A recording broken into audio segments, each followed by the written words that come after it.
Welcome to part number 9 of the Mega Man 2 No Damage run. We're now moving on to the Wily Stages, and to be honest, the Wily Stages in this game are pretty easy compared to some of the other Mega Man games. Maybe it's just because I've played this game the most. This is clearly the game in the classic series that I've played the most. Maybe that's the reason I find it so easy. But it seems to me that the stages and the bosses really don't pose that much of a threat.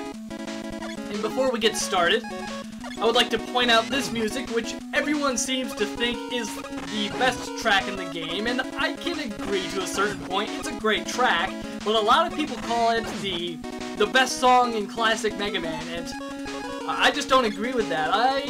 The song is good, there's no doubt about it, but I don't know, I don't enjoy it as much as everyone else does. I think it's a little bit overrated, but, you know, that's just my opinion, and you're certainly allowed to disagree with me.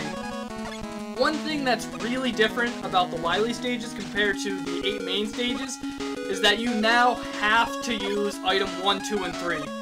In the 8 main stages, I don't think I used them at all. But basically, item 1, 2, and 3, they help you navigate the levels. Item number 1 creates floating platforms for you to jump on. Item number 2 creates a jet, which lets you go across the screen. And item number 3 is similar to item number 1, except it bounces and then you jump on it, and it's similar to 1, but it's different. You only use it a few times, so, yeah. Just make sure you master how to use the items, and you'll be able to get through the levels, no problem. You're going to be using item number 1 the most, and you only really use item number 2 in one spot, but just keep in mind that you need to use them. In later games, these items will be replaced by Rush, Mega Man's pet dog, so we won't be seeing item 1, 2, and 3 ever again, which really doesn't bother me because I really like Rush. I think he's a cool sidekick. Anyways, when you make it to the top of the building, switch to the quick Boomerang, and here we have one of the best introductions to a boss, like, ever. Before you even start fighting the boss, it's chasing you across some platforms.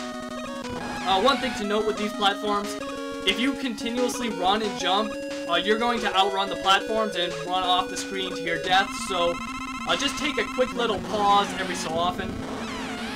When you make it to the end, just hit the Mecha Dragon with a bunch of quick boomerangs and it will go down very quickly. It's a very easy boss with the quick boomerang, and you're kind of like required to do a no damage run here, because if you get hit, the chances are that you're gonna fall off the stage and die. But I'll see you in Wily Castle number 2.